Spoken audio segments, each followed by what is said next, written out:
Welcome to lesson 5 of Big Game Fridays. Alright, so before we move on to the next topic, I just want to let you guys know that if there's any questions or comments that you guys have or anything that you need a little bit more clarity on, just let me know. Send me a comment, or you can send me a DM and I can answer you individually, or if it's something that I feel like could help a larger audience, I can make like a recap video and just kind of go over some things a bit more in detail. I know most of these videos are only about 3 minutes long max, so it's kind of a lot of information to try to get down packed in a short amount of time. So please feel free, let me know if you're learning, if you're retaining, if you need some help. Yeah, that's what I'm here for. All right. So last week we wrapped up with our half step and whole step recognitions on the keyboard. And this week I wanted to start with a drill or exercise that we can practice on our own that'll kind of summarize everything that we've learned up to this point.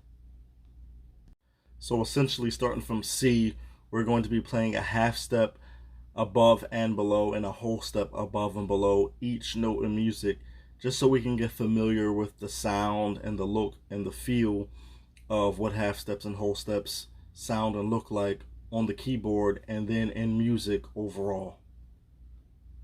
So starting from C,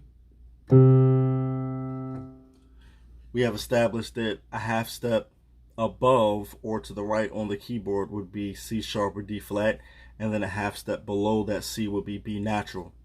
And then we also know that a whole step above that C, moving to the right or ascending, would be D, and then a whole step below or descending from that C would be B flat or A sharp.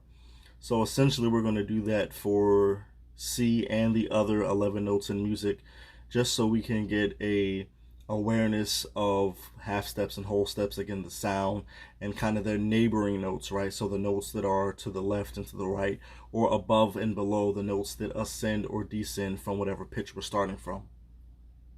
Right, the one hack that I can give you for this assignment, for this drill, is to use your chromatic scale, right? So the chromatic scale itself is comprised of all half steps. Each of the 12 notes in music, whether you're going ascending or descending, is in half steps. So when we're working on this drill, if you want to know what the next note above or below is, you can use the chromatic scale. And then in order to get the whole steps going, ascending or descending, 2 half steps equal 1 whole step. All right. And finally, I'm super excited about what we have here, some dry erase boards and dry erase markers. We're going to get this all set up, and then we're going to share about how to start reading and writing music. So let's get ready for part 2.